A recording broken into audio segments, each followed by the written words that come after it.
Make sure here on the YouTube portion of it. Yeah, it's a little bit short here on the YouTube. Okay, awesome. So hey everyone. So today I'm joined with Brandon Kirby. I didn't get as much time to promote this particular stream because I've been in contact with a lot of people in the PPC and other people that are contacting me as far as the whole immigration policy. Then I got the Tim Mullen debate, or not debate, actually, we're just going to be having a conversation on Sunday. But today, the big thing we want to do is we're going to have a discussion. This is, like I say, Brandon Kirby is the name, and he's the director. Actually, let Brandon Kirby introduce himself. Go ahead, Brandon. Well, hello. I am Brandon Kirby, the Drunken Libertarian with Being Libertarian Canada. I'm the director of it, and I also write for Being Libertarian itself, and I'm happy to be here. Awesome. Well, I'm very appreciative to have you here. Now, obviously, the reason why we're even having this discussion, or I guess you would kind of call it an informal debate today, is in reference to a couple of the posts or replies, I should say, that you had posted on my Canadian Libertarian Facebook page.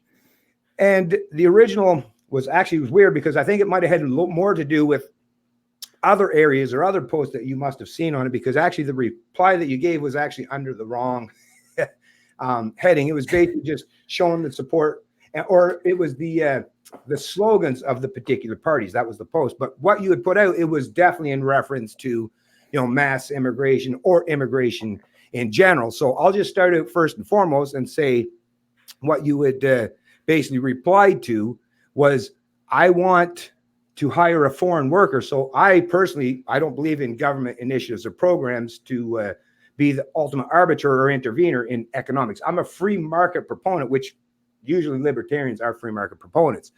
And as a free market proponent, the minute that government is given, I don't care if it's, like I say, the bourgeoisie or the proletariat, the working class or the employers. To me, the minute any government gives special favors to either side of that equation, where you're not functioning under a free market economy. And that's the problem. It's not the problem that I have. I don't take issue with immigration. I take issue with government initiatives in terms of immigration. So when you were basically referenced that you want to hire a foreign worker, and then you said, do you think I should be free to do so? Or are you not really in favor of freedom? To me, that's obviously a straw man, because that's not my premise. That's not my position. And you're basically trying to speak as if that is my premise or my position. And if you're wise enough and you've been out there and you've heard this stuff before, and if you're not new to the internet, you know that straw man, it's a big thing.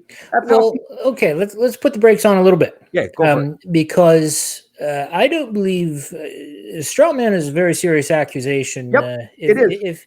If you're into critical thought at all, straw man is quite the serious accusation. Mm-hmm. Now, the PPC is really putting a halt on immigration. They're saying no to economic immigrants.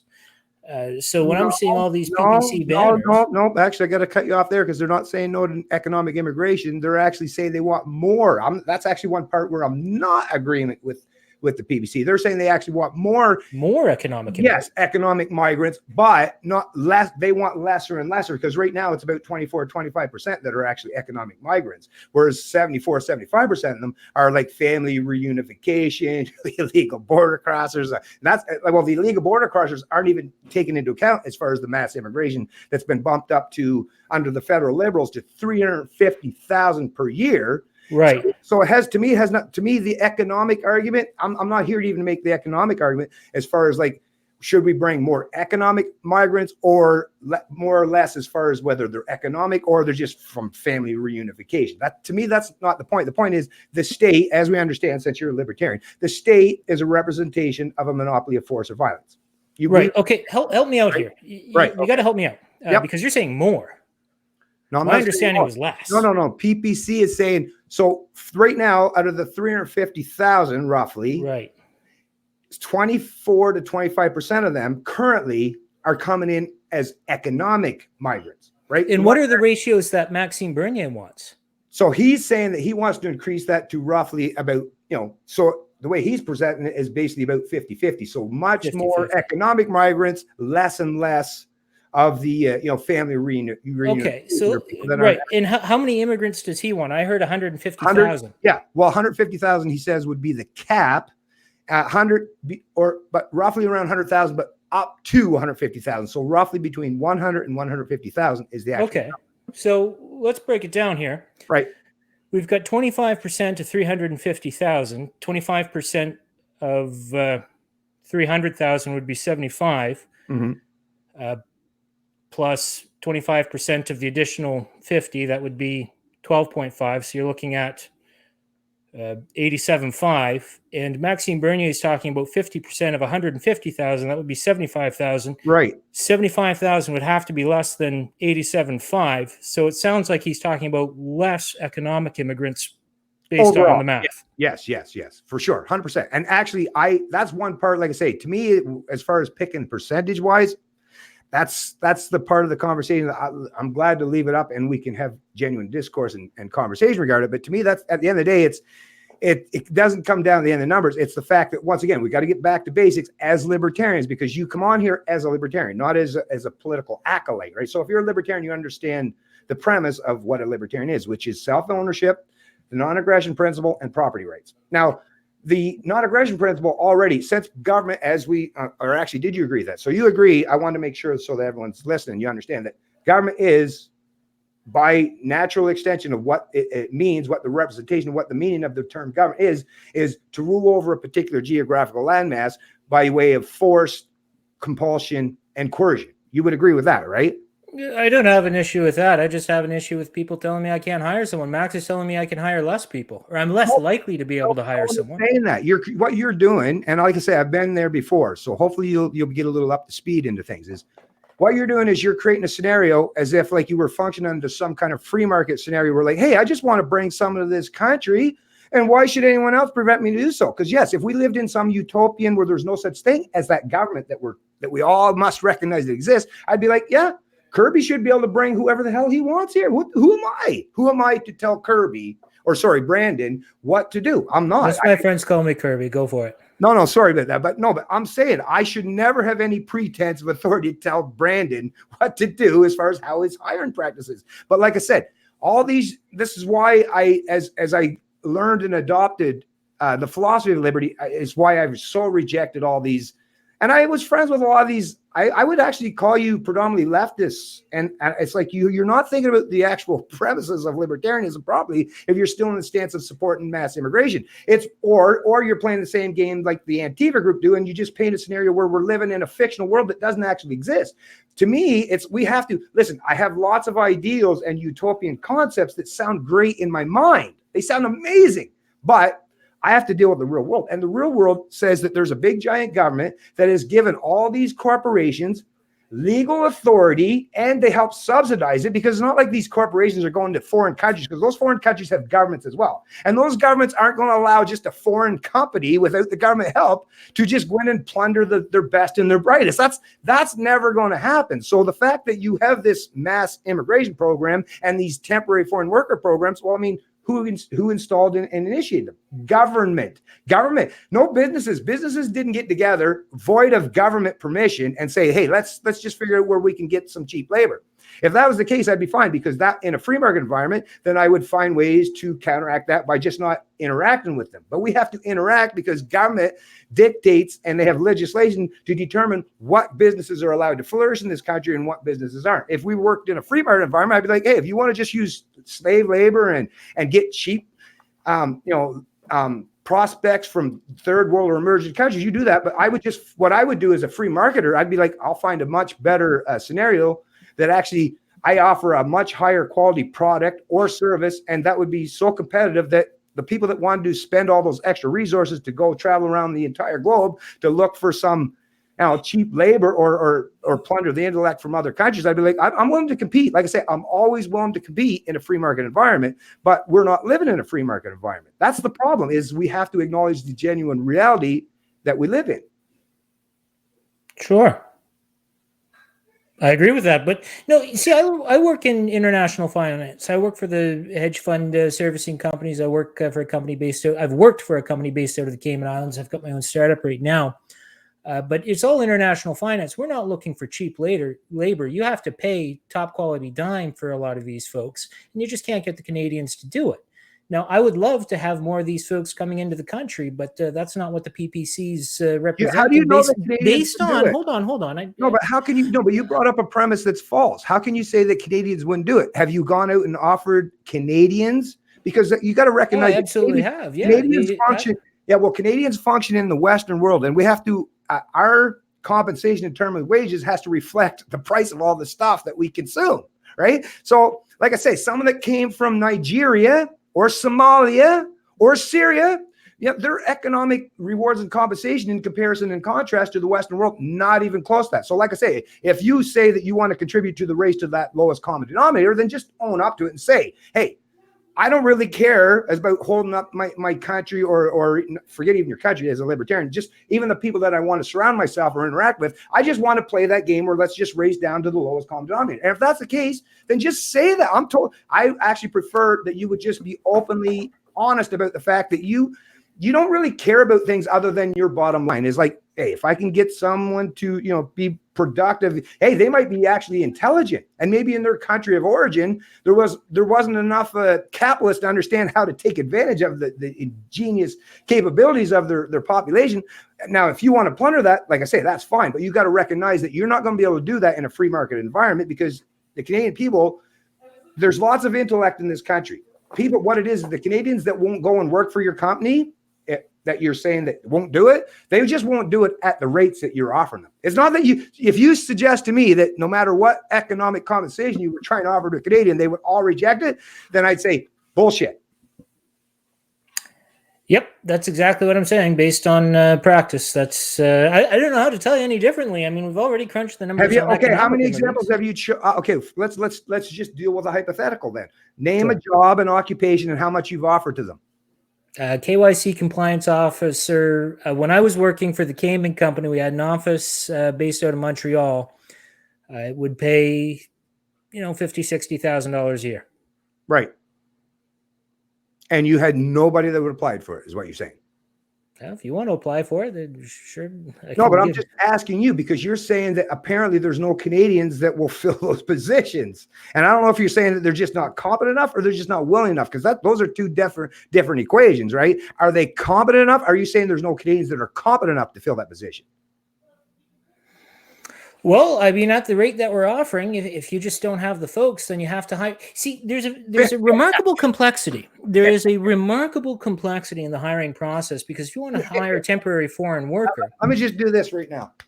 Okay, go ahead. If you want to hire a temporary foreign worker, you have to really lay out the needs assessment. It's really, really difficult in order to go through the paperwork for this sort of a thing. You have to say, look, here's the job opening that I've offered. Here's how many people that have applied. Here are the qualifications. No one even comes close. And then you can take a look at the temporary foreign worker. Right. So, like I said, based on what you're saying, are you literally suggesting, and I guess you're saying that there are no Canadians that have reached that competence level, whether it's intellectual or understand business, that have reached or attained that. But somehow, well, you have to factor in somehow people in third world or emerging countries that have never shown that they have actual genuine experience in attaining that kind of level of success business wise. Because that's one thing I will say about Canada and the US. There's lots of proof that these people have terrific resumes. Competence in the West, all right. So I don't believe you for 1 minute that there are no Canadians that have the competence to fill your position. Okay, but we're missing a key aspect here. Right. Okay. Go ahead. One, these people have terrific resumes, by the way. I just want to put that out on the table, because I don't want any of my coworkers, my colleagues, people that could. See, now you got to be careful. I don't want them to be impugned. But the second thing that we're missing, and it's a very key component, is a willingness to relocate. So yeah, maybe there is somebody in Calgary that has the capacity to do this, but are they willing to relocate to Montreal? Now let's go to Hong Kong. Does somebody in Hong Kong have the financial acumen to do it? Yeah, they absolutely do. Are they willing to relocate in Montreal? Hell yeah, right now, given the political atmosphere. So a willingness to relocate factors into it as well. You have wage, you have willingness to relocate. There's so many different factors that, so if you put out a job opening and nobody's applying, then you can take a look at a temporary foreign worker. Yeah, well, that's that. What you're saying right there is the same argument, like I say, slave traders would have done in the past. Well, if we can't find some of these locals to work for nothing, surely we can plunder someone somewhere around the world that's willing to work for a lot lower than. You're Oh yeah, basically, 60K. That's we're you're such basically slave drivers at yeah, 60K a year. you're making Oh, the I same know. argument that plantation Get out the owners whips and use. change. 60K a year. That's whips and chains for I'm sure. just, hey, listen, did I create the inflation that has caused us to have to function in this ridiculous amount as far as wage? No, like I say, Well, if you support protectionism, you could be part of it. in Zimbabwe, you might have to pay someone $1 trillion an hour, right? Sounds really fucking ridiculous. I totally get it. But who created the fact that Zimbabwe has a valuation based on $1 trillion, right? Well, the government, central planning, fiat currencies, manipulation of people's value, what they're worth, what their labor, what their intellect is worth. That's what it is. And who does that? Oh, government. That's right. And government is the one that institutes the temporary foreign worker program, and government is what institutes the mass immigration program. So once again, you're functioning from that same 150-year-old argument, or even if you want to talk about the states, 80-year-old argument or 90-year-old argument that, listen, hey, if we don't have the slaves, who will pick the cotton? Like, bull fucking shit, man. Matter of fact, like I say, leave it up to some innovative Canadians or people that are in our Western world. They've always figured out ways, and that's what the beauty of the free market used to sustain, is the free market will allow the best and the brightest to flourish, and they will be properly rewarded as such. It's the If you have this many resumes in the inbox, you have to hire elsewhere. $60,000 a year is not slave trading, and you know that. It depends on where you're talking about, right? $60,000 a year in Canada actually depend on what city. If you live in downtown Toronto, $60,000 a year is basically like working for $2 an hour in some of these third world countries. It's because of the cost of the housing. I will congratulate you for being right on something. No, I've been right. Why the office is expanding in Montreal is because the cost of living is so high in the Cayman Islands. And what you're saying is correct. People do have to factor in cost of living. You're 100% spot on. Yep. But where we do not agree is that when you have 0 resumes in the inbox, you have to allow people to hire elsewhere. What it tells me is you're just not offering proper rewards. And what it is to me, what I would suggest to you in particular is maybe you should join libertarians such as myself and say, let's get government out of your pockets, out of causing so much bureaucracy, so much regulation, and so much red tape that makes especially in the immigration field. Yeah, and the central bank policy and the devaluing of all of our currency. I agree with you on central banking. So let's do so then that way, rather than government plundering a large substantial portion of your economic prosperity, if you had that left in your hands, and Maxime Bernier said, let's eliminate entirely capital gains taxes. Well, that, whether it's 15 or 22%, that 22% that you're saving on your bottom line, well, you can not just use that to invest in new infrastructure or equipment or technology. We can also pass that off to your wage in terms of wages to your employees, which will then in turn hopefully reward you and compensate you with offering a particular work ethic or productivity that's in excess of that compensation that you would offer them. To me, it's like, let's not, as a business owner, and I've been a business owner in my life, or an employee, because I've been on both sides of that equation, rather than employer and employee constantly racing each other down to this lowest common denominator, let's go against that one overarching authority or entity, which is actually a fictional authority because it's not real in anything tangible, but it's called government. And let's prevent them to plundering all of our economic prosperity. And then we will find ways, like I say, to be able to get through these kind of scenarios. But the minute you involve government in it, which is what the temporary foreign worker program or mass immigration, you're picking winners or losers in society. Just like if some socialist government, if Trudeau gets his way, let's say all Canadians dumped down and Trudeau got his way again, we might make it so that, employers will lose out on any advantage they had, and they'll make it so that the proletariat is now rising up and all the worker class are now trying to take over the means of production. Like I say, I don't want to either of those scenarios to play out. I'm not saying that I want to give any economic advantage to the employer, and I don't want employees to use government as any kind of economic advantage. I want to function in a free market environment, but we don't currently live under a free market environment. So what I'm saying is, at the very least, let's take that personal responsibility, that onus on ourselves to not raise down to that bottom and to only interact, trade, negotiate, barter, or have any interaction at all involved with people that are going to hold themselves to a particular standard. Because the people that hold themselves to a higher standard is what's going to separate those who want to race to the bottom. The ones that want to race to the bottom, let them do it, because they'll end up right down the bottom where they belong. Well, I agree with so much of this. So much of this is music to my ears. But I would only add, as long as the government stays out of my way when I hire who I want to hire, that's fine.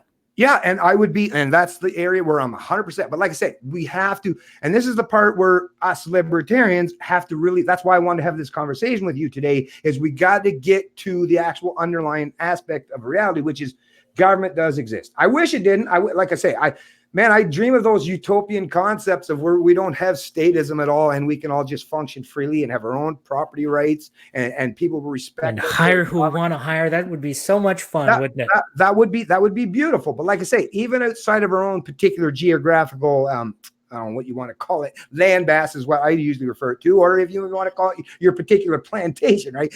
I mean, because that's basically what you're talking about at the end of the day, is we're all functioning in our own little plantation. There's a couple hundred plantations around the world, and we're all plantation is a loaded term. Yeah, well, that's true. Okay, but like you say, but we are governed, we are dictated and controlled, just like if you were livestock on a farm or slaves on a plantation. There's someone that has some pretense of authority, which is what government represents. That's why I use that to align with what we're dealing with today. Well, and you're right about that. And here I am encountering Maxime Bernier, who wants to increase the control of the manipulator.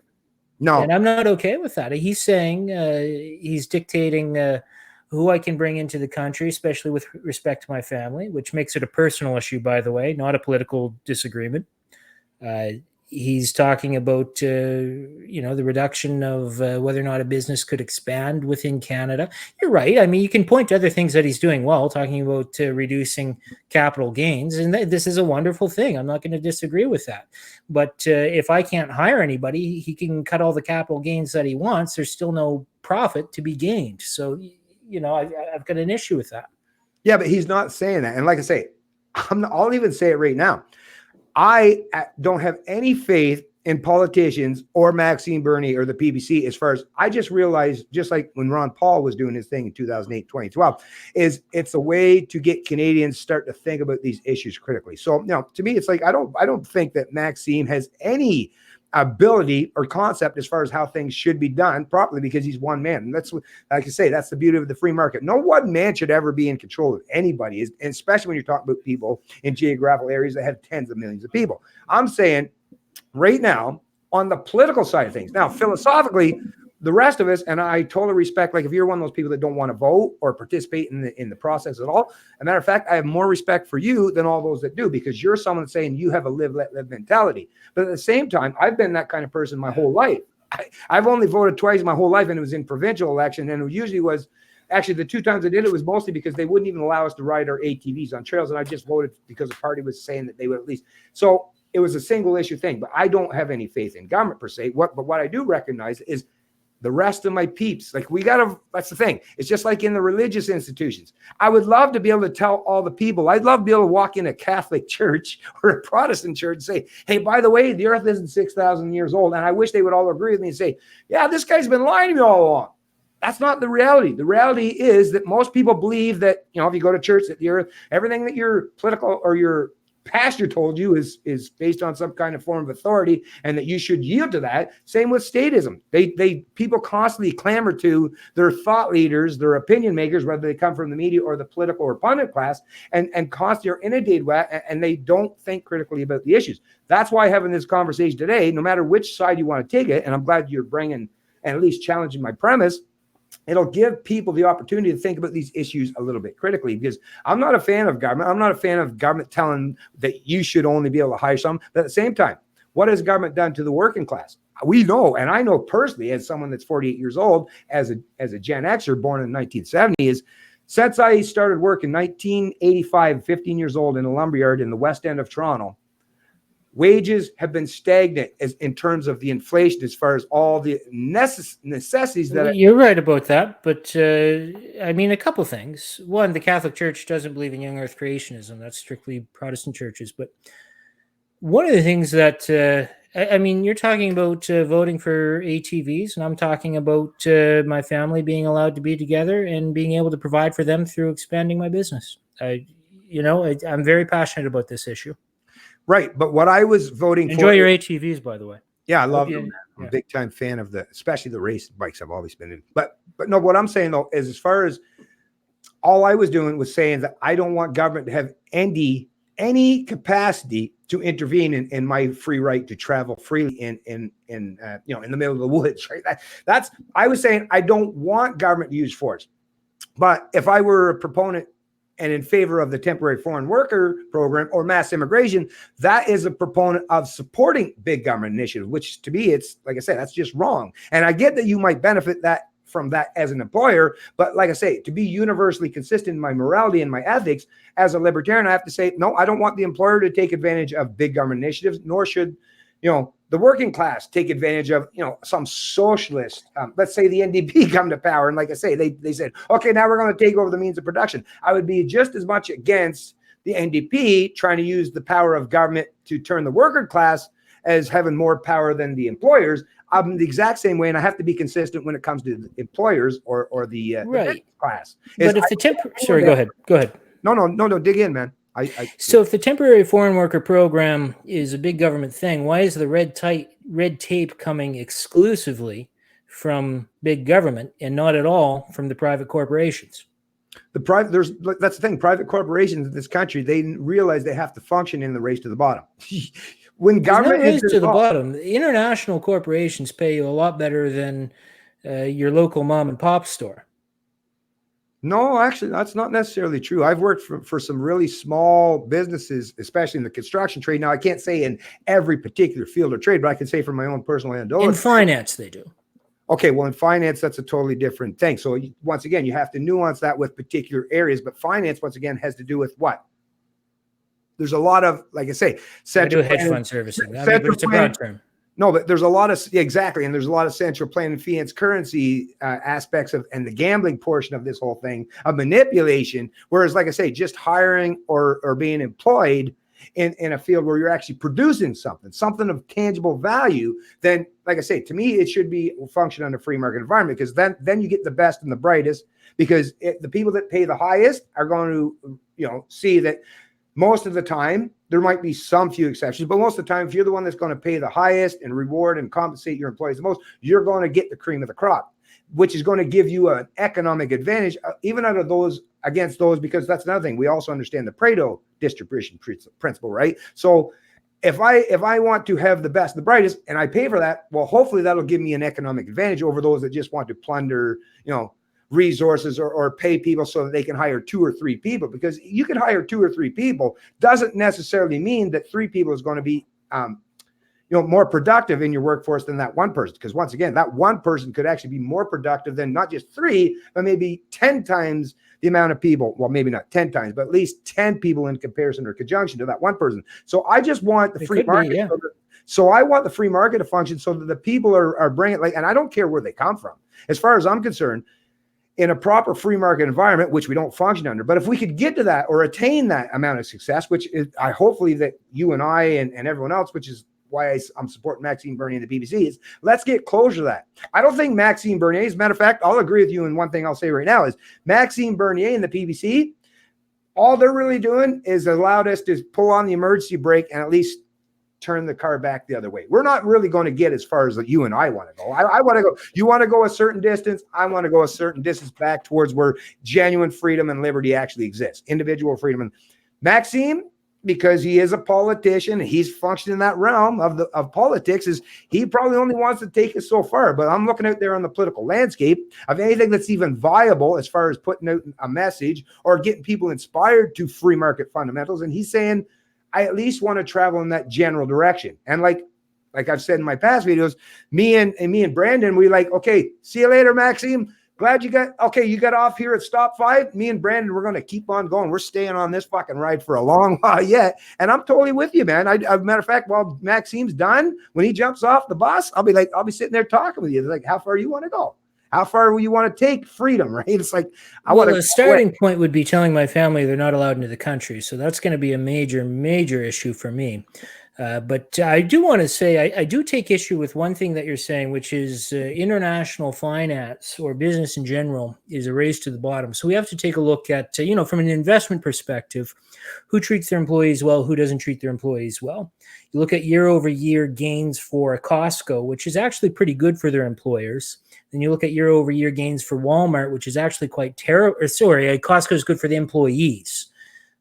Who are themselves the employers because they have stock options, which stock options is a big game changer. When you are working for a company that you own a lot of stock in, you tend to be a lot more productive. Walmart treats their employees like crap. And, they're not as profitable as they used to be. So the race to the bottom mentality, I think that was certainly what you're saying isn't lost on me. I hear you, but that's not the future. That's not the productive companies. That's not the companies that I want to invest in. The companies that I want to be a part of, the companies that I want to buy into are the companies that treat their employees really, really well, because that's where you get great productivity, very low turnover rate.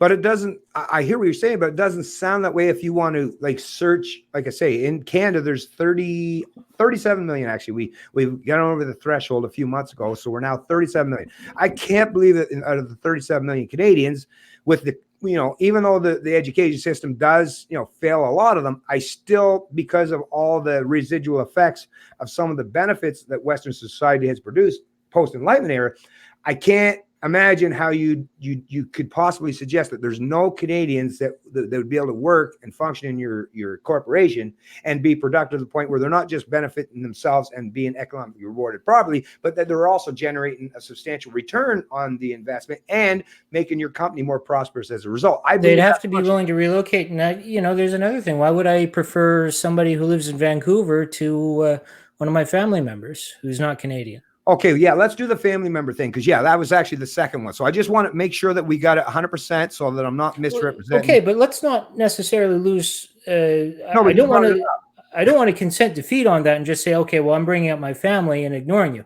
There's legitimately 0 resumes in an inbox. You have to hire temporary foreign workers, and that's it. Listen, like I say, if you're having nobody that's willing to step up the plate, well, I mean, I don't even know what your particular business model, like I'd have to be some kind of a consultant way and look through your whole thing before I actually, so I'm not even going to delve into that because there's no way I can know. I can't pretend to know what you're offering as far as compensation and all. But what I can say, like I say, is if we continue on this particular road we're on now, is it's a constant degradation state. We're constantly using the fact that there are countries around the world that have not gotten up to speed or advanced themselves, like I say, post-Enlightenment era, to the concepts of free market capitalism, proper morals and ethics in terms of, like I say, not the benevolence of the beggar, right? Adam Smith is the fact that I just want to, produce something, provide something that's going to benefit me, but by natural extension of that, it's going to provide a whole lot of actual tangible resources for the rest of society as well. So It's a win-win scenario. But the problem is the only way that works, and Adam Smith understood this instinctively because during his time when he was alive, it was predominantly most of those nations that he was trading with were people that were trying to raise and elevate themselves and entered into the Enlightenment era so that they were, they were trying to raise and elevate ourselves in some way. Whereas now we're plundering, like I say, they're not, when you're talking about mass immigration, they're not looking to plunder Ireland, right? Because the matter of fact, if the mass immigration, as much as I'm not against any of these, I'm totally against, as much as I'm against all these government programs, if they were just trying to bring in, workers from countries that are already much more advanced than these third world countries and are accustomed to a particular form of compensation, then you would see that actually we'd be able to function much more easily and much more readily because it'd be a more competitive environment. But we're not functioning in a genuinely competitive environment because now, through this whole world trade, this global trade thing, is now you can pick and plunder from countries that aren't even on our level. And to me, like I say, that's like it goes back to the days of the slave trade. It's like, yes, you might gain economic benefit by using slave trade, going to Africa and plundering a lot of the people in that continent and using their productivity and their labor. But at the same time, it only took, maybe 100, 200 years for most of the capitalists to realize actually that wasn't even working out very well at all because they were spending so much money as far as confinement and keeping the slaves in check, and they required so much brute force and having lots of security and people to chase them down. Actually, there was nothing economically viable about it. It was the sheer fact that they had government initiatives and programs to make that happen. So the slave trade was legal. Slavery was legal.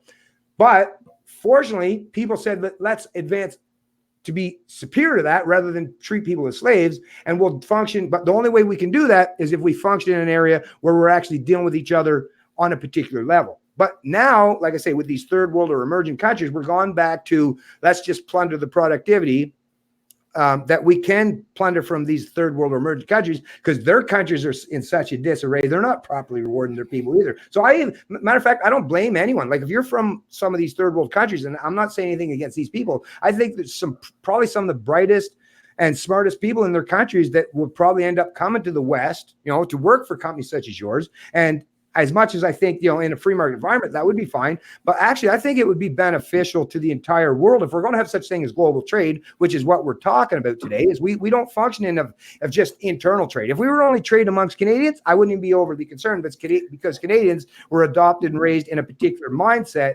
as far as what proper economic compensation should be. But if you want to do it and span that out to the third world, that's fine. But let's just take government out of the equation and not give anyone an economic advantage over the other. Sure. Get government to stop telling me whether or not my family can be part of my life, whether or not other people can be part of my business. Get government out of it. Nobody likes government. They're terrible. Okay, but as far as that family thing, let's reference that, because I actually did want to kind of cover that. So here was, like I say, I don't want to misquote you at all. So I'm going to read exactly from what you read it back to me, because I was drunk and I don't remember what I said. So you read it back to me and then I'll be happy. Right on. If I want to be free to be reunited with my foreign wife, do you believe she should be allowed to immigrate to Canada? Or are you a piece of shit who opposes? Yeah. You were having a couple chuggies for sure, but that's okay. I don't take that personally, man. No, well, you should. Well, no, that's no big deal. Anyways, but obviously that would not be the case, because first thing I would say is, first of all, why are you hearing your wife somewhere else? I need a whole lot more than that to even give you an informed opinion. So to me, that would be the first thing is, do you actually have a wife that's in a foreign country? Well, if you don't want to know the particulars, the motivation came initially. I was engaged to an Iranian woman, but we broke up quite recently. So the motivation, once I heard Max talking about all of this, I just became quite enraged. I no longer took it as a political disagreement. I've always disagreed with people who are saying, look, this is the cap for immigration. I always interpreted it as a political disagreement. But when that had happened, I started taking it as a personal. Here's somebody who's the enemy of not my political enemy, but my family's enemy, which is very, very different. But I likewise, about half of my family are Colombian. Right. But I'm just asking, like, were you just creating a hypothetical as a means to, like I say, more or less? No, I legitimately am curious whether or not people think my Colombian family should be part of my life, or at the time, which again is not the case. I don't want to sound like I'm heartbroken or anything like that. No. But but at the time, I legitimately found somebody who said this person can't be part of your life. I found them just to be a total anathema to freedom and basic human decency, and very anti-family. But that's not what they said. That's that straw man that I was saying. No one said that, because if you were what they said was no family reunification, not no family reunification, but severely reduced family reunification. Yes, and obviously that's the case, because you do realize that we live in a welfare state, right, where the government can take from our income. At this point, almost half. So have means testing for somebody who's going to come in as a spouse of somebody else or as a child of somebody else. Let's have means testing. Who's going to do the means testing? Well, you can't look at income slips. You can't look at net worth. You can't look at government, right? Well, government's the one who are putting the restrictions on this thing. Yeah, right. So I don't think government should. I would like to sever completely the ties between government having the capacity to dictate who should be allowed in any particular area. Like, as far as even if I, like in my private property in New Brunswick, nobody should have the ability to tell me who I'm allowed to put in. So like I say, I'm on board and on side with you as far as government shouldn't have the ability, but they do. Government is the one that now has the ability. So let's get rid of that. So I would like I say, I would love to get rid of that. And I'm on board. That's where we libertarians agree. But we have to function in the real world. And no, of course, myself personally, nor Maxime Bernier would say, if you first of all, I would say, first and foremost, I'd be like, why are you here and your wife's not? I'd be curious about that first and foremost. If you came to this country, because I actually think you're probably are you a naturally born Canadian? Were you born in Canada? Well, I'll give you a scenario. No, I'm asking. Well, the answer to your question is Stop yes. creating hypotheticals, man. Let's deal with the real Okay, world. okay, but no. But I want to give you an answer. The answer to your question is yes. But here's an actual situation. The straw man scenario. No. I answered it. The answer to your question is yes. I'm natural born Canadian. But my father, who's also a natural born Canadian, is a citizen of the Cayman Islands. Right. And he met his wife in the Cayman Islands, and she can't get into the country. He can be here, but she can't. Right. Because there's this thing called government, right? Yeah. There's also this thing called Maxime Bernier, who wants to reduce the number of people who can get into But Maxime Bernier isn't in power. Right now, whoever party's in power, and I guarantee whether it's the Liberals or the Conservatives, they all would have said the same thing. Because that's what they're the ones that write the laws, and they're the ones that are saying right now that your dad can't bring his wife. You're 100% right. You're 150% right. But So Max wants to make the situation worse. So you can't play. No. He wants to actually create the scenario where we're actually starting to think about these things properly. That's, to me, just like Ron Paul. I don't even fully like. I never actually tell you the truth. And I've said this actually way back in the past. I haven't said it in a long time, but I'm so glad that Ron Paul never became the president, and he never became a viable political person that had actually any kind of power over people per se. Because he used the bully pulpit to spread the message. And to me, that's what Maxime, I think, properly should be doing today. And I think that's mostly what he's doing, is stirring up enough conversation so that we can start to talk about these things. And eventually, right now, what it is we're living in the days of the fog, where everyone's like it's like those old cartoons where, where everyone's fighting and it's just a big cloud of dust and you can't see a thing. Well, eventually that dust cloud will subside. People will run out of and be exhausted from the constant bickering and fighting. And maybe eventually we'll get the time where we can sit down to the table, the big table, and talk with each other as genuine adults and hammer out these issues so that we're not constantly imposing ourselves on each other. Because as you know as well as I do, the minute you introduce the mystical gun in the room and you give people the capacity to use it nilly-willy, however they want, well, look, that's why we're living in the world today where you and I have to have these stupid, retarded conversations, debates. It's like, because everyone's been using that mystical gun in the room to impose their will, their mandates, and edicts on others. Sometimes it's the corporate class, as we see in the past, 20th century, it was the proletariat rising up against the bourgeoisie. And you see, like I say, I'm not a fan of either of that. I'm saying let's put the gun down. Let's put the gun down, folks. But Maxine wants to pick the gun up. He wants people at the borders. He wants the airport security. He wants the people at the borders to have guns to say no. No, but they already have the guns at the border. I know. We got to take the guns away from them. No, but think about what Maxime is saying. Actually, if you read his platform, and that's like I say, when you're saying this stuff, you got to remember, it's literally like you're suggesting that I've never run this stuff through my mind. I thought about all this a million times over daily. But at the end of the day, it's like I'm still not a fan of politics. But at the end of the day, actually, Maxime's not even saying to pick up the gun. Maxime's saying that gun is already there. He's saying this: if I have the gun, he's not willing to put it in the drawer. I'd be like, let me put this fucking gun in the drawer or give everyone the gun. Actually, I'd prefer just rather than. Okay. Point taken. Give everyone the gun. Right. I'm like, either you get rid of the gun entirely where no one has the gun or give everybody the gun. To me, because that's the only way to be universally consistent is either put the gun in the drawer or give everybody the gun so nobody has the pretense. Yeah. Okay. Somebody wants to say your family can't come into the country. We got to treat people like that. So Maxime Bernier says, okay, wait a minute. Say that again, because I didn't quite. Some people want to say you can't bring your family into the country. We have to be able to have a gun and rise up against these people and say, no, actually, I want to live my life any way I feel like living my life.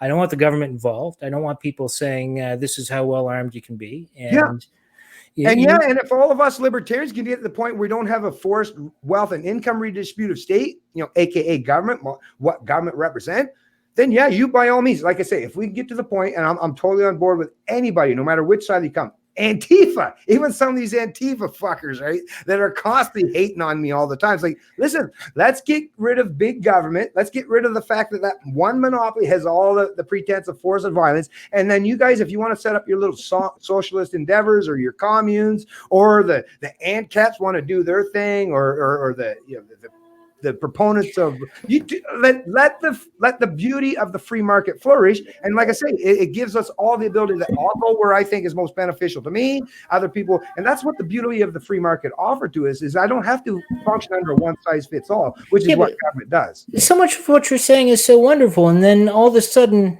at the very end, it's like, and by the way, we need these regulations on immigration. I didn't say that. Well, no, but you're supporting Maxime Bernier, who is saying that. He's talking about 150. Yes, he's talking about cutting immigration levels, to levels we haven't experienced in decades. Because of the environment that we live in, though, right? Because he knows and he recognizes, just like myself, is. Well, he didn't consult with me. He didn't ask me. Listen, I'm against forced wealth and income redistribution. Now, already the government, no matter what they are, like I say, Maxime, Elizabeth May, Andrew Scheer, Justin Trudeau, Jagmeet Singh, or what's that guy that blocked Quebec? All of them are saying, I want to steal from you in some way. They're all doing that. Every freaking one of them. I'm saying I'd love to get to the point where none of them are doing that. But at the very least, Maxime is saying that, yes, he still wants to have some kind of control. I don't agree with him that. I tell him straight to his face. I don't think, but he, just like I, have to function in the real world. I would love to pretend, okay, let's just put ourselves into a mental state where the government doesn't exist. And then, matter of fact, everything that you say, I'd be like, if we function in a realm where we could just create our whole new environment, we could create our own matrix or whatever, I'd be like, we actually wouldn't even be much of a debate. It's like, you do you and I'll do me, and let's see how it all pans out.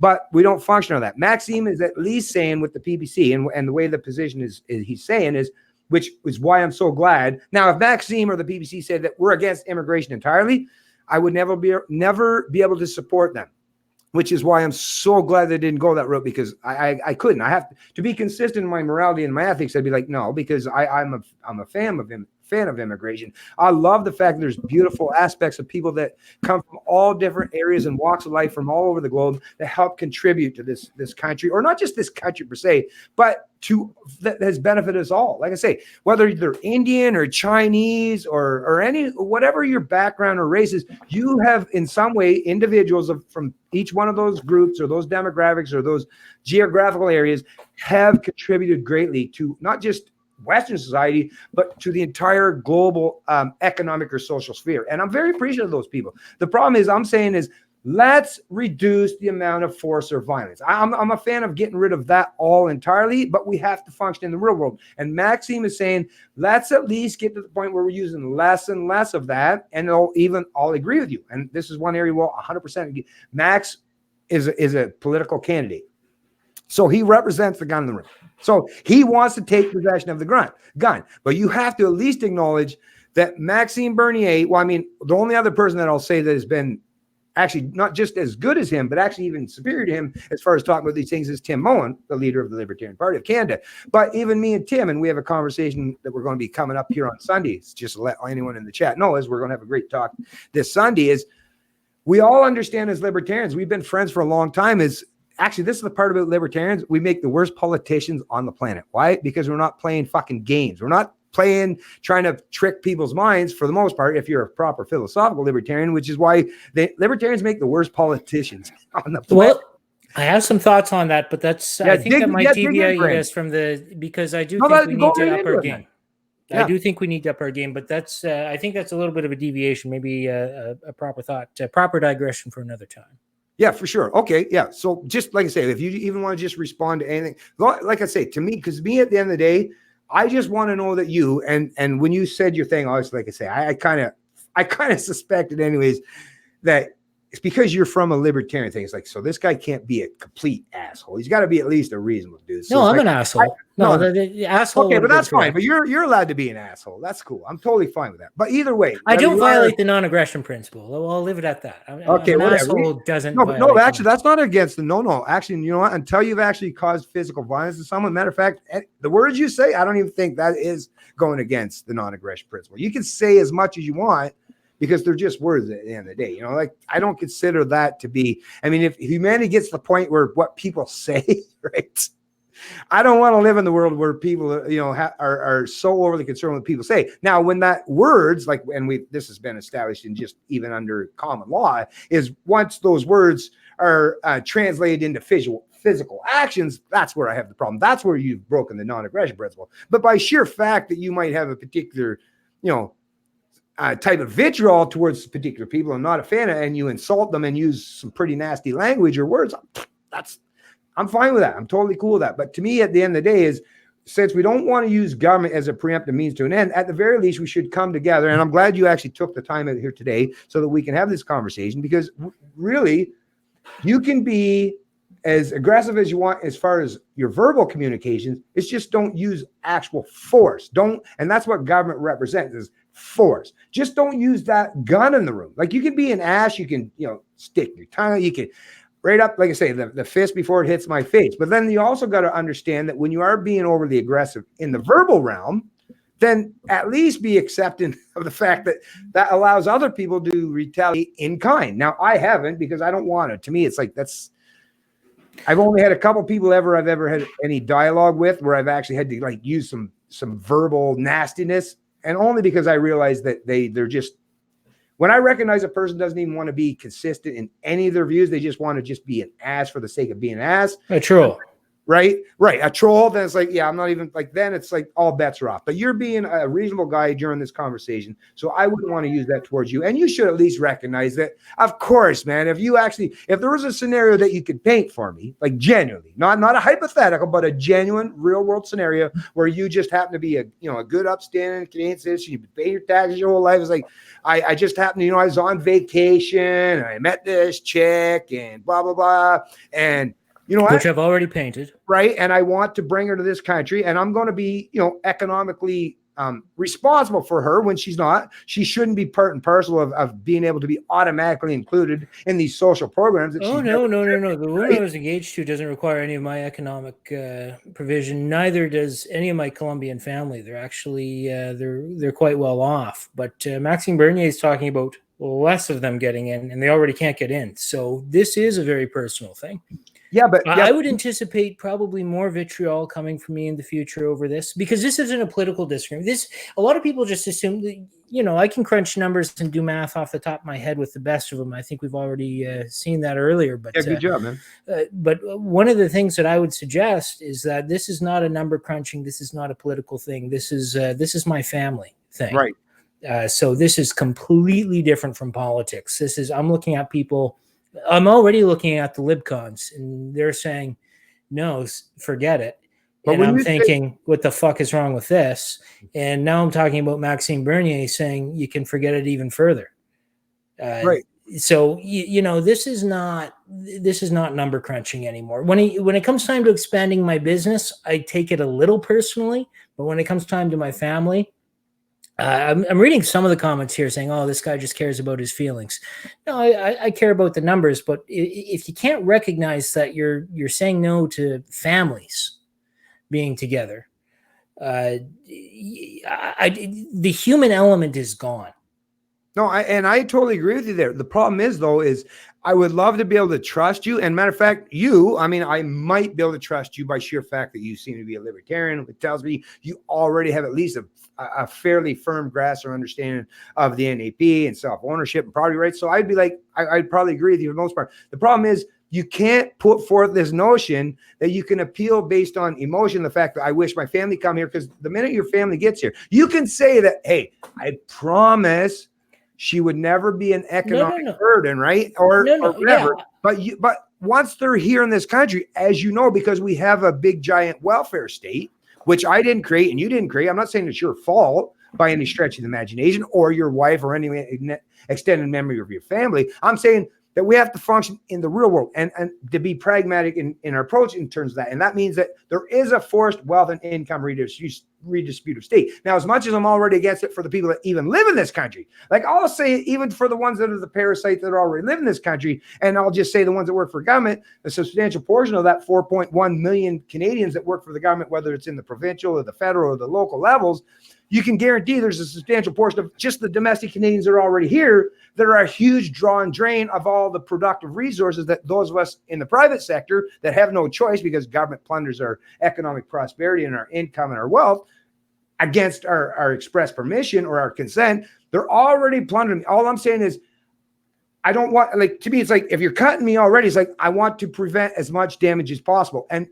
any one that's not even already in this, like I say, whether you want to call it plantation or, a state, whatever you want to call it. I live in a particular state. It's like the more and more bring, mathematically, the more and more of them you bring, even if only a small percentage, even if you say it's a minority of them, you're still increasing the level of theft imposed upon me. And it's not actually at this point, because of the debt and deficit levels, I'm not even worried about me, because actually government's never going to raise taxes to the point to pay for these programs. Why? Because you'd have to tax every Canadian to the tune of what? Not 100%, but 500, which is an impossibility, right? So we can't even pay to sustain the programs or the promises that have already been made by these central planning authoritarians. That's why we have debts and deficits to the point where my kids, your kids, do you have kids yet? And if you don't, you're going to have kids someday. These are the fucking ones that never had any say in this stuff, and you're going to offload those costs on them. Like I say, whether you're a domestic Canadian or a newcomer or an immigrant, I don't want anyone to have the ability to impose costs on my kids and basically tie one of their hands or feet behind the back, because they're the ones that's going to be economically enslaved to pay for it. So it's like, why do you want to place more hardships on the domestic tax slaves or the serfs? Sure, still have means testing and allowing economic immigrants. Economic immigrants aren't a burden to the system. They pay more than they take. But who does the means testing? Anyone can collect income documents or bank statements. No, I do it all the time. No, but to come into this I might do it for fun. No, but to come into this country, who does the means testing? Who's the ultimate arbiter and decider of who gets to come and go in this country? It's actually already being done. I mean, that's my problem. Like, it's already happening. Like, people are already having to pass a points-based system. I just had a couple beers with a fellow from Egypt and a fellow from Ukraine that got here, and they were talking to me about everything they had to go to, but bank statements were absolutely part of that. And I think we should be saying, okay, well, this is economically viable. This is not going to be a cost to the system. We're not talking about people who are going to be using benefit after benefit. We're talking about people who are going to be paying into it, or at the very least neutral. Right. No, I don't have a problem with that. So why not allow more immigrants in that case? Because once again, it's government. You didn't end up answering the questions, but I'd be happy to rephrase it for me. Well, no, but it's who gets to be the ultimate decider of who comes and goes in a particular country. It's okay. Government. Get rid of government. I think we agree on that. So it's people with guns, right? And it's like I don't think anyone should have the ability to have that capacity. I think immigration should be done by invitation. My view for immigration, because you keep talking about libertarian utopia pie in the sky. But what's the reality of the situation that we live in right now? If I'm hearing you correctly, I think that's one of your main arguments. Big time. So we live in the reality of the situation that we're at right now. So why not make immigration by invitation only? So if you want to have a refugee, in a position to make that decision, are we? Oh, well, really? You and I, we're in just as much of a position as Maxime Bernier is to say you can't expand your business. You can't be with your family. We don't have that power, though. That's the thing. We're not representatives of government, so we don't have that authority. We're placing that authority in the hands of central planners. Like I say, at the very least, I'm saying because of the macroeconomic aspect of how this has all played out for the last century or so, and in particular the last 40 years, is we have to give some reprieve, especially in particular to the working class, because they have not been properly. I mean, let me just run this scenario through you. Think about just in 100 years of advancements as far as our technological prowess, and not just our innovative capacity, but the amazing productivity. If you think back to, scooping shit in New York City, a bunch of Irish people scooping shit. I mean, how much did that actually generate in terms of productivity and wealth in society? Not a whole lot. But we have actually adopted in the last 100 years so much modern advancements, and not just the intellect, but our technological prowess and the ability to freely trade and do interactions with lots of people. So we've created a tremendous amount of economic prosperity. In reality, if we were properly rewarded, if that pie was divvied up in a free market scenario where no one had the ability to use government, right, to dictate or control where most of those gains go to, because that's what the corporate class predominantly has been doing, is if it was distributed properly and there was no one that had the ability to, use the big, gigantic, mystical gun room against the other, maybe today a construction worker that's building fences, something that I've done for years, might be paid $60 an hour. if it was properly adjusted for inflation and the reflection of all the costs, innovation, and creativity. I know using a bobcat, nail guns, all the amazing things. I can do something. I could build a fence in probably 1/10 of the time that I could have done 100 years ago. So I should be rewarded 10 times at minimal, but that's not the case. Once again, it's that constant certain people, certain actors, because they've been lobbying. It's mostly been the corporate class, because the working class, let's face it, in our country, in Canada, the working class don't have much as far as political clout. That's just the reality. I mean, look at the NDP, right? So the working class has already been shown for at least 4 decades to have no real power, no real clout to challenge the corporate or the employer class. So to me, that's all I'm saying at the end of the day is, let's be fair and equitable. And actually, I think Trump's doing a great job. It's like, I'm not a big fan of intervention in the economy, but one thing I will support Trump in is, okay, well, if we're going to have trade, fair or free trade, because there is no real free trade anymore. But if you want to have fair trade, then yeah, let's deal with people that want to treat each other as equals. And if we're dealing with countries that want to treat each other as equals in terms of economic prosperity and compensation, that is the kind of truly fair and free trade that I want to adopt. But offloading or outsourcing to countries that are run by dictators or authoritarians or petty tyrants that don't give a flying shit how their population are treated or how they're rewarded or compensated, that is, once again, I got to get back to the same thing. It is a race to the bottom. And as Westerner, right, I want to hold myself to a much higher standard than that. And I want you to hold yourself to a much higher standard than that. I'm very often high. Don't worry about my standards.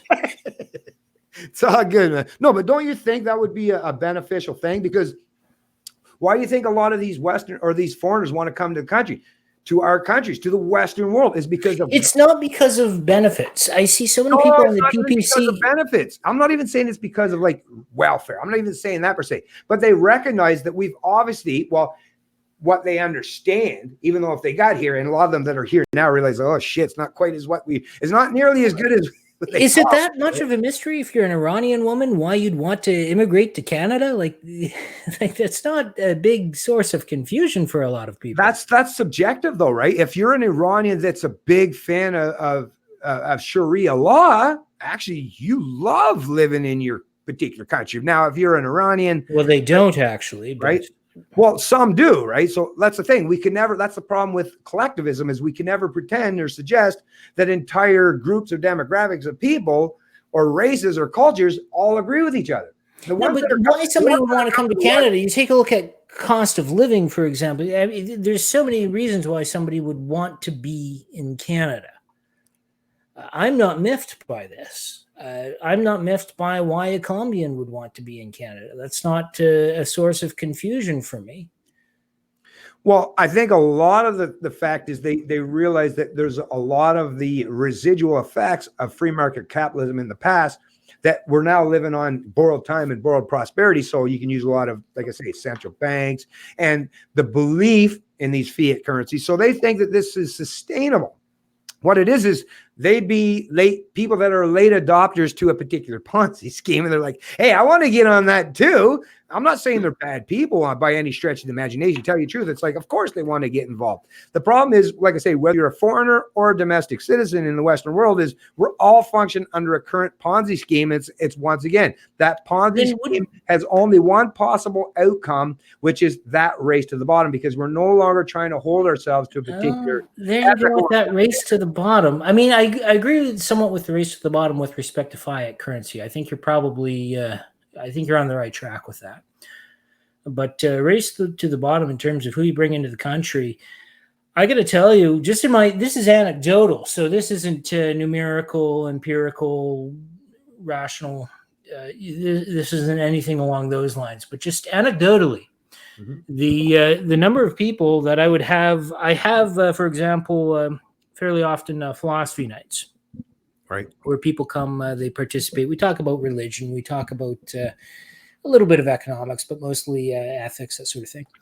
And a lot of the immigrants come, a lot of the people that I interact with who are immigrants are not raised to the bottom immigrants. They're from a much higher economic class than others. Most of the people I meet are here for either their academic studies or they're here for some particular temporary foreign worker program, where it's not a race to the bottom at all. Well, it is if you were, like I say, if you were born and raised in this country and you've had to function in an environment where you have to pay such exorbitant costs for just your, like I say, your staples. Forget about because that's one thing as far as the economics, and especially since the, not just the NAFTA agreements, but since globalism even took hold, is now we have the area where we feel like some things, some of our consumable goods, they are getting cheaper, such as our electronics and stuff. But think about the staples. All of us that were born and raised in Canada or the US or the UK or some of the other, like New Zealand or Australia, we have been functioning under a particular form of inflation brought about by our central planning and whether it's the fiat currency or the central banks. So we have been adopted to have a particular mentality in terms of a particular area of compensation to even be viable. And as much as I think it's ridiculous today that you have to have even such thing as a minimum wage that's all the way up to $15 an hour, well, that's a reflection of the fact of how much this massive inflation and falsely stimulated inflation based on fiat currency, look at how far out of the reach. Like, to me, it's why would anything become more expensive? So think about gas and oil.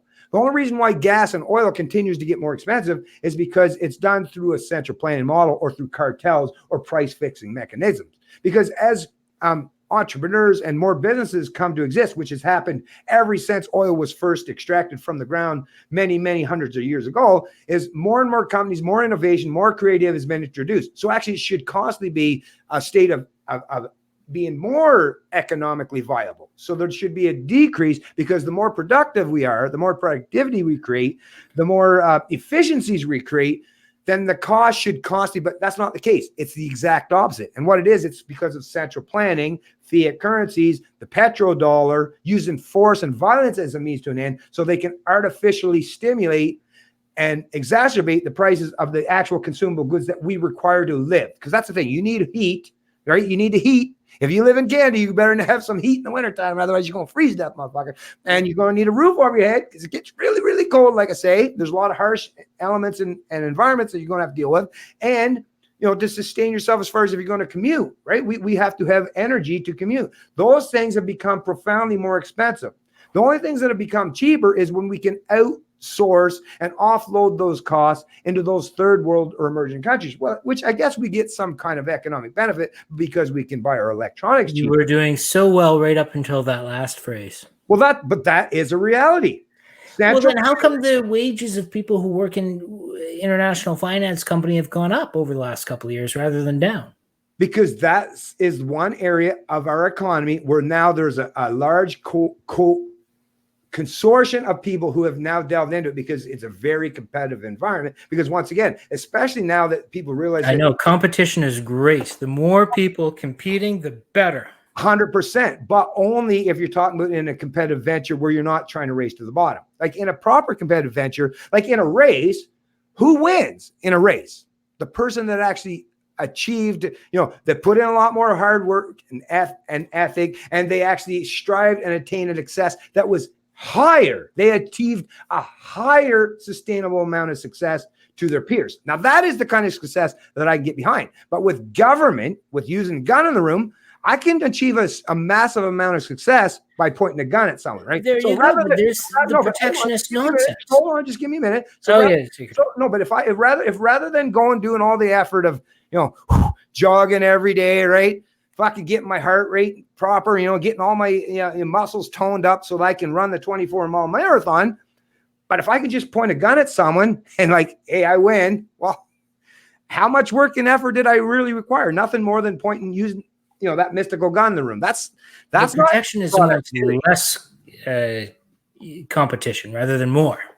But that's not competition. Competition is something that would function in a free market environment, because that's what a genuine competitive model, like you wouldn't call it competition if the guy that you're racing, whether it's in a car or a bike or on your feet, if the guy was given some advantage where he gets to start halfway down the track before you do, you wouldn't say that's a natural competition. It's like, oh, well, that guy won based on the sheer fact that he just was superior to me in his capacity. That's not the same. This guy, like I say, the ones that are using government as their means to an end, they're using that mystical gun in the room. And that's not a competitive environment. Well, I mean, it is, I guess, because technically if there's 3 thieves that are trying to rob one, whoever has the biggest gun, right, probably going to win that fucking, but that's not the kind of environment that I consider properly competitive. But a student from Hong Kong is going to be able to compete with a student from Calgary in a genuine free market society.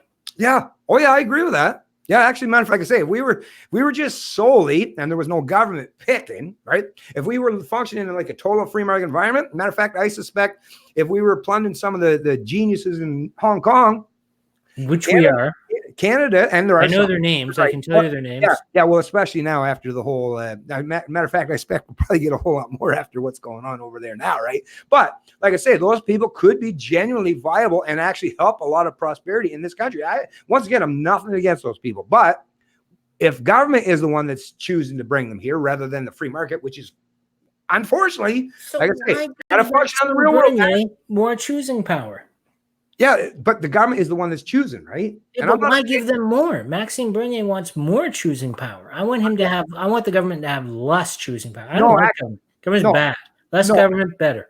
No, actually, Maxime, tell you based on your position, actually, and I'm not even a fan of that, but I'm saying based on your position now, because what you're saying is you want people that are economically viable and are going to be, productive, so that they'll actually, grow our economy. So actually, Maxime, tell you the truth, even though I could even make an argument against some of Maxime's stance in terms of that, it's actually what you're alluding to is you would actually agree with Maxime, because Maxime is saying, rather than how the liberals or even the conservatives before them, although the conservatives were a little better than the liberals because they did 250,000 and they were more focused on economic migrants. But under the liberals, and actually even in comparison and contrast to the conservatives before them under Stephen Harper, Maxime saying is actually he wants to increase even more of those people that you're saying, those Hong Kong type people. But we've already been over the math. The math doesn't add up. He wants less economic immigrants. Yeah, but that's politics, right? That's politics. He's saying that's what he's doing. He's saying, yes, let's get less and less of the people that are going to be more burdensome or cumbersome. So that's an economic argument. And that's what you're doing today, right? You're making an economic argument for, yes, we should have more people that are going to help, whether you want to call it growth. And a human argument saying I'm pissed off that my family can't come into the country. No, actually, not for the social argument. That's the thing. We always got to remember there's the economic, but there's also the social implications. So if you're a Canadian, like I say, there's already been restrained and had your economic prosperity contained because of the fact that government gets to pick winners or losing the economy. Well, if the government can bring someone from a foreign country to compete with you, they've already paid a substantial portion of the cost. They've had the ability to be able to go through these people because another government giving them, it's not like these people are just going around willy-nilly in these foreign countries, and plundering their economic or their the intellect of those countries. Because like I say, those countries have governments too that aren't going to. The only reason why this works is because it's government to government. So a gun with a gun. So it's like having the mafia and negotiating. Well, I'm saying it's like, let's not allow these mafiosos to negotiate the terms of who should be able to freely come in this. I'm saying let's let the free market, but we don't function on that. But I don't think that's the reality of how people come here. I mean, for example, the Iranian that I know quite well, her family was basically saying, if I have to arrest you again, you're never going to see your family. So at that point, it's like, okay, I got to get the fuck out of here. Who's going to let me in? It's not necessary. It's not government to government. Sometimes for students, for example, I think what you're saying, there's a semblance of truth with respect to students. For example, Saudi Arabia, the students that are here have been approved by the Saudi government. But a lot of the Canadian government, nobody comes in this country other than the ones crossing legally. But even those ones, they're still being met at the border. Most of them. There are some that might skip through that don't have any interaction with whether it's the CBSA or the RCMP. But most people, even the ones that are coming illegally, are still having some interaction with government forcing this. But so it's government that's still, once again, the ultimate arbiter and decider of who gets to stay and who gets to come. I'm sure, like I say, this Iranian person or some of these people from Hong Kong, like I say, I'm a big fan, big proponent of free market capitalism because I acknowledge that I don't need just necessarily people that identify with the same skin color as me to create or generate economic prosperity. I think that comes from all different areas of the globe, and I'm glad that people from all areas of the globe get to contribute in this amazing country that we have, such as Canada, the U.S., which wasn't built. That's the thing. predominantly Canada to a lesser degree, US predominantly, but our countries were never founded upon like races or skin color. It was based and built upon a particular philosophy, a philosophy of free market capitalism and allowing whoever, it's that whole pretense of rewarding people who bring things to the table that are actually productive. And to me, that's a beautiful endeavor. And that's why we have seen so much vibrant economic flourishment for the last 150 or 200 years. Now, look at even some of these countries that you're talking as far as China, mainland China. I mean, they're doing great, but the only reason why they're doing great is because they've adopted that third way as well, where they use the underlying premise of capitalism to generate all the wealth and the income, but they just use the communism or the socialism to redistribute that how they see fit. But without the underlying aspect of allowing people to properly flourish as far as in terms of markets, even though it's not properly free. So I'm saying even under what we're living today, which is the third way, which isn't free market capitalism, but at least it's some middle ground. Even when people don't have one foot, or even when people aren't completely tied up, let's say they only got one hand tied behind their back, because the third way hasn't completely restricted our ability to be economically viable at all. It just has hindered us. But I'm saying, even with that kind of restriction or restraint placed upon whether you're, old stock Canadian, American, or someone from Hong Kong or Chinese, lots of people with lots of innovative ideas have figured out a way to offer a better way of doing things socially or economically. But the problem is they're still being disincentivized from doing it in a manner that's actually conducive with free market fundamentals. They still realize that, hey, you still got to go get that government license. You still got to function under the realm of all those rules, regulations. So what it is they've learned how to play. Well, they're functioning in a mousetrap, and they're just, we've learned how to play in this mousetrap well enough that we're better than everyone else. I'm saying I don't want to function in a mousetrap. There should be no trap at all. We should be able to function in an actual genuine free market environment where nobody has any capacity to use that mystical gun in the room against each other. But that's not the environment that we function under, which is why I'm saying whether it's Iranian or your wife, I'm all for, like, if you had a wife that you were estranged or something, like, come on, the guy's he's married. Let the guy have his. And neither would Maxime Bernier. Actually, no one I've ever known, and I know a lot of people that are not just members and supporters, but candidates of the PPC, nobody would ever be against what you have alluded to. And so, which is why I think and it's they are. What's that? And yet they are. They're not. They really aren't. Well, okay, but Maxime Bernier's main rhetoric is less family reunification. Less, not none. And when he says less, think about it. If you're a new immigrant that just got your, come on. They already can't get into this country. No, but less means they're always not going to get into this country. Let's say you're a new immigrant that just came to this country last year. You finally got everything. You got all the hurdles, or it might have taken you a couple of years. You got all the hurdles, and now you're a legal migrant. You're a legal Canadian citizen in this country. Maxime is saying, and what he's saying is, let's reduce the fact that now, just because by natural extension of the fact that you now have become legally a Canadian citizen, you shouldn't have automatic ability to just bring anyone from your family here that gets it. Like, think about it. If you're someone that's, let's say 55 years old, and you've come to this country, you landed here legally, you did all the things, whether it was under the mass immigration program or you just any kind of semblance of migration, is you got here. But you've at least, to get to the point where you're at, because Canada at least still has a decent amount of areas where they do deem someone to at least be somewhat viable. But why should you, by natural extension, by sheer fact that we've given you the ability, because you've shown that you're worthy of being a Canadian citizen, you're going to be contributing to society? Sure. Why do you get natural extension where you can bring someone to this country? Because it's not like you were alluding to earlier. Well, yeah, but my wife wouldn't use it. Once you're here, we all have to rest and reside on that. You saying that, trust me, I'll never use all those services. No, I'm hearing somewhat what you're saying, and I'm not saying I agree with the argument or not. All I'm saying is I hear what you're saying, but I would hasten to add, look at the immigrants coming into this country. Like, is it the new immigrant that wants to bring in their 80-year-old great-grandparents? There's quite a few of them, actually. Yeah. The immigrants that I meet, the immigrants that I work with, that's not them. Oh yeah, anecdotally, of course, there's lots of us that can say. That's why I would never be anti-immigrant, right? It's like I could never suggest or pretend that I know what the hell everyone is doing, because that would be, that's the mindset of a closed-off dictator, right? It's like, this isn't quite anecdotal. I mean, I've done, let's say, 1,000 mortgage applications for people who are immigrants, and I just don't know what you're talking about. Like the But people that is that come anecdotal. in, You post see, the people that would have applied no, for 1,000 you, after you've approached 1,000 for a sample size, it's no longer anecdotal. no, it So what really I is would say, because it's all people that would be willing to. That's just like in the U.S. You can get people that want to, go in and hand in their guns, or you could get people that say, "I want to go in and say that I want to do legal immigration, even though I cross the border illegal." Yeah, there might be some people, like a small portion of them, that will choose to do that. The vast majority won't. And we understand this. People that have done something illegal usually don't turn themselves in, just right. That's and when I talk to people, members of the PPC, allow me to be anecdotal. yeah, I, for sure. I beg your indulgence. Yep, If you'll yep, allow the anecdote, because I 100%. will fight you on whether or not the sample size is anecdotal or not. But Okay, go for it. allow me to be anecdotal. For sure. I'll concede the point. When I talk to members of the PPC, I often say, "Okay, and how many immigrants do you work with?" And the answer, time and time again, is when they have a hatred for Islam, they say, "Oh, well, you might know some peaceful Muslims." And I say, "Well, no, but how many immigrants do you work with, or how many Muslims do you work? How often does this happen?"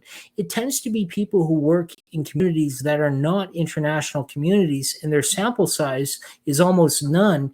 And so they take these esoteric arguments and extrapolate data, whether it's false or not. Generally, it's false. And they say, this is the situation we live in Canada. The reality of the situation is Donald Trump, one of the most anti-immigrant politicians of our time, has said he is envious of the immigration system in Canada, the points-based system, which is a wonderful system, by the way. Not my favorite system, but not a bad system. And then you take Nigel Farage, again, very much an anti-immigration politician, who said he would love to have the immigration system of an Australia or a Canada. These people who are alt-right keep talking about how wonderful our immigration system is. And so when I meet these immigrants who are software developers, who are mathematicians, who are business owners, who are highly, highly successful business owners, who are compliance officers for international hedge funds, I'm not seeing the welfare person that just wants to say, gimme, gimme, gimme, I'm in Canada, it's a free ride now, I don't want to work. I don't encounter that. Right. And because once again, because of the particular situation, because of the particular occupation that you're in, and I'm totally on board. Matter of fact, those people that you're talking about that said like these immigrants or these Muslims, anyone that talks about people in terms of in that collective sense is, yeah, let's at least acknowledge as libertarians is fuck these dipshits that treat people as collectives. I prefer to deal with individuals, right? Which is why I'd rather talk to you and say, I don't give a shit, but by sheer fact that you call yourself a libertarian, a lot of us call, but I want to talk to you as the individual. I don't give a shit about by sheer fact that you identify as a group. I want to understand who you are as a person. I identify as an asshole. We've already okay, cool. Okay, whatever. But no, but you know what I'm saying? Like, yes, like I say, a lot of these immigrants that are coming to this country from other areas around the globe, I love these people. Nothing against them, and I don't even think Maxime at his core has a hatred or vitriol to it. He sure talks that way, though, doesn't he? No, what it is the media, and I mean, come on, like Ron Paul went through this. Do you believe Ron Paul's a racist? Because that's the way. I have no idea. I like his thoughts on central banking. Right? I think we agree with his views on central banking. But I mean, if you look back, I like his views on war. They're nice. But if you look back through 30 years, and you can look back through 30 years of Ron Paul's history from when he ran under the Libertarian Party of the U.S. in 1988, he has a whole history of showing that no, he's not racist. He just cares about individual. So to me, that at the end of the day is what is your values at your core? That's to me at the end of the day, because we can disagree, we can agree on a lot of family and my business. Right. And what matters most to you, right? So that's very selfish. I'm not saying that's a bad thing. That's a good thing. Actually, that goes back to Ayn Rand's objective philosophy, right? Is I'm glad for you. Matter of fact, I want Brandon to do what's best for Brandon and his family, because at the end of the day, who's going to do any better job than what's best for Brandon than Brandon? Nobody. I sure as fuck could never pretend that I know what's best for Brandon or what's best for Brandon's family, nor should I think that I should have the ability to deny people from other different geographical areas around the world. We got to get rid of this Maxime Bernier then. This Maxime Bernier is not talking about what's best for Brandon. Ultimately what you're genuinely saying, what you're saying, and this is true, is we need to get rid of government. But that's not happening though, is it? Right? Come October, damn well in October, come October 21st, Government's not going to cease to exist. So what do we got to do? Either you got to do what we normally do as libertarians, is like, fuck this, I'm not playing this game. I don't believe in picking masters or rulers. So I'm just going to sit on the sidelines, have fun with your vote shit, y'all, right? Which is what we mostly do, and figure out what's best for ourselves, right? That's usually what we do as libertarians, is like, I don't give a fuck what everyone else wants to do. I'm going to figure out what's best for me, because I'm the one's got to live my life. So I get it, and I'm with you 100% on board there. But we can't fucking get out of this damn realization and this reality that somebody else gets to have a whole lot of control over our social economic lives. I wish Maxine had none. I wish Andrew Scheer had none. I wish Trudeau had none. I wish Jagmeet had none. I wish the Canadian people would eventually adopt a mentality and a psychology where, like, oh, we don't need rulers anymore. We can use, like, smart contracts, blockchain technology. We have the ability now that we don't have to play these stupid fucking games anymore, where we have central planners that dictate, even when it comes to justice. Like I said, I've seen the arguments. I know that there's a lot of geniuses out there in this world that can figure out a better fucking way to do things. The problem is there's so much entrenched bureaucracy and so many people that rely on the existing system that we're not going to get to that point without, unfortunately, and I'm so saddened to even say it, is we got to go through some hardships, my friend. And I don't want it. You don't want it. Man, there's not. Matter of fact, there's someone that I'm 48, man. I'm going to be hitting 50. Like, why you want to do this to me now in my life? Why the fuck does the world have to go through this shit now? Right? I don't know. I didn't want to bring this shit upon myself, but I have to deal with the real world that surrounds me. And as much as I wish otherwise, and I just like you, man, I wish we genuinely could function under this amazing free market. Because like I say, libertarians have the best ideas. And I know this. I know this intrinsically right to my core. Matter of fact, I think if you combine the ethics and the principles that are entrenched and embedded in the philosophy of liberty with some of those antiquated aspects of Christianity, well, I think those things combined is literally what created the modern world that we live in. And I think they were that was a very lethal combination that was very productive for a long time. But just like with everything, all good things seem to come to an end because someone else going to try to reinvent the wheel or try to come up with their own. And that's kind of the environment we were living in today. Is everyone's trying to figure out what's the new scheme going forward, right? Because they realize that the old ways they're falling to the wayside. We all know that eventually there's going to be a new model to adopt and take the place of the old model. What it is we're out there fighting, using our intellect, and good for you for doing so, and figure out what's the best way. And I'm saying we libertarians, actually, we should be doing more to show solidarity with each other. Actually, I think in this video, even the people that are watching realize we have more in common than we have in disagreement. So, and rather than look at each other as adversaries, I don't look at you that way. I think you're just someone that wants to figure a way what's going to be best and conducive for you and yours. And that's a good thing. Because if you're happy and you're taking care of yourself and you have meaning in your life and nobody's plundered, you're less of a threat to me. Because if you're happy in your life and nobody's imposed themselves, there's less of a chance. Doesn't mean it eliminates entirely, but it means there's a lot lesser chance that you're going to want to fucking forcefully redistribute my income, because as long as you're economically viable and sustaining yourself, you'll be okay with giving me my freedom. So at the end of the day, experience. Go ahead. No, dig in, Brandon. Well, I'll just maybe I'll end it right there. I have zero interest in redistributing your income, but you will be voting for a politician that is going to make it very, very difficult for my family to be here. Well, that's not actually why I'm voting for it, but you must understand that, right? That's not why I will be voting for Maxine. And you must understand why this is one of my key issues. But I do recognize that politicians do have an effect on your life. That is one area where I'll say, yep, that's a very unfortunate thing, man. That's an unfortunate thing, Brandon, that there are a goddamn bunch of politicians, like 338 of them, that get to have so much of an effect on your social economic life. I wish that wasn't the case, man, Brandon.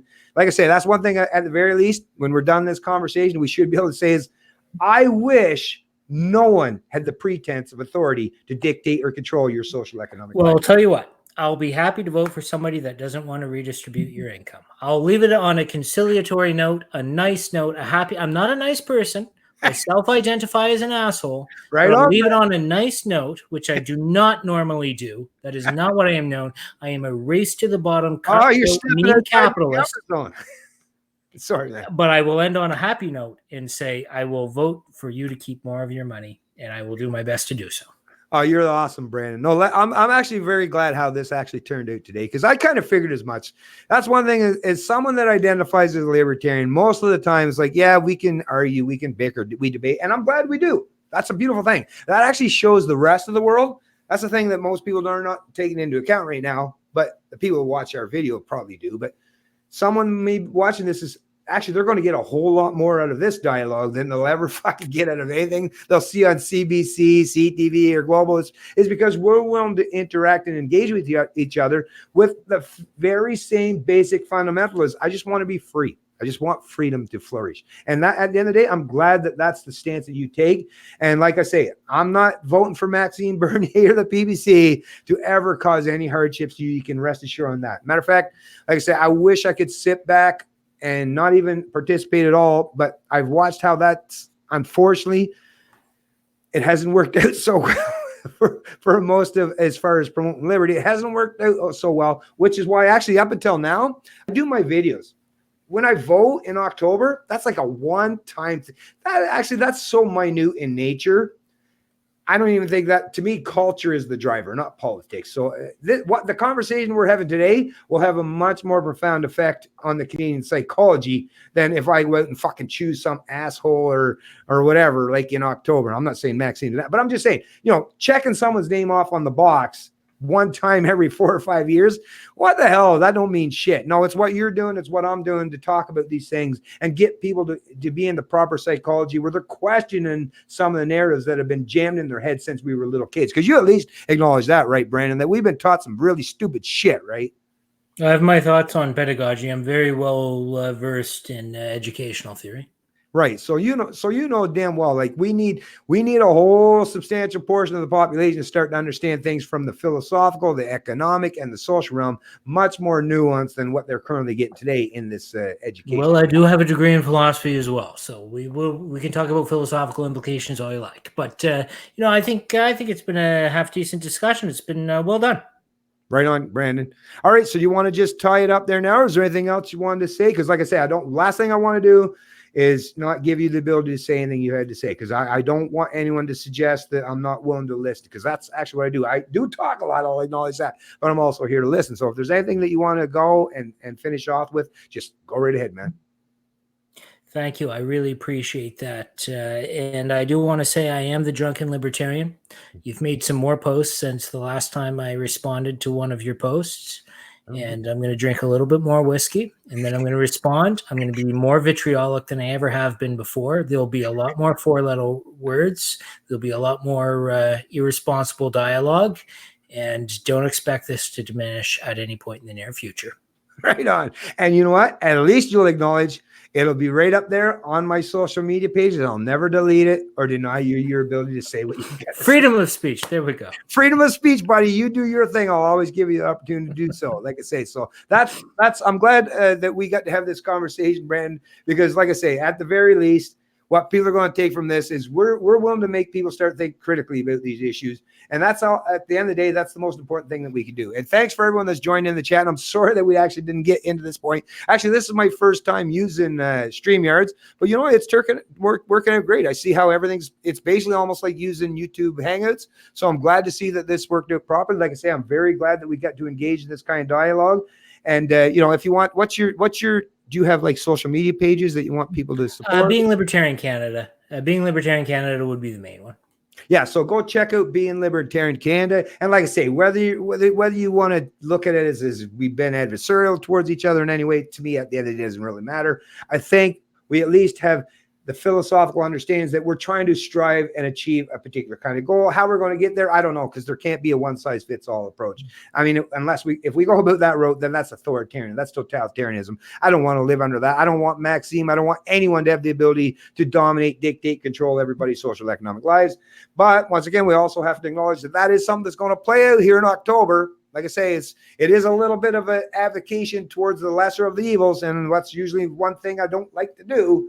But like I say, I can't live constrained and retained solely in my mind. Like I say, if I could, I'd love to reside there for the rest of my life because I've got it all figured out there. But the rest of the world functions outside of that realm. And I got to deal with that because my tangible physical body it has to deal with that real world that we all have to function in. So let's at the very least, not, especially if you're libertarians or a critical thinker or someone that actually cares about liberty, let's not make ourselves adversaries or enemies. Let's do what we're doing today. Let's do what me and Brandon have done today and get people so that we're thinking critically about these issues. But let's at the end of the day recognize that we're kind of at least traveling on that same path. Unlike the authoritarian collectivists, we're at least fellow travelers, right? We can disagree, right? We can argue. Matter of fact, there's probably sometimes we're going to be going down that field and get off that beaten path, and we might step out on the field, maybe go bow to bow time to time, right? As long as we do it voluntarily, right? We entered into that interaction or engagement voluntarily,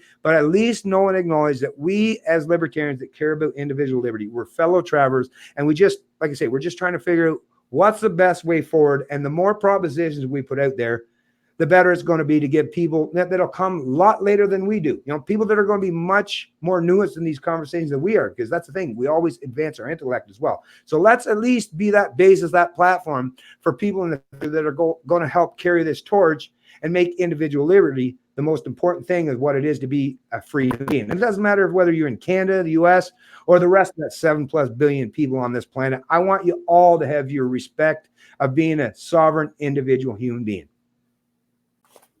There you have it. Right on, buddy. All right. So everyone have a good day, and we'll talk to you another time. Actually, Sunday, like I say, I'll be doing my live stream with Tim Owen. So join me on Sunday for that one, and we'll see you then. Take it easy, buddy. Take care. Okay.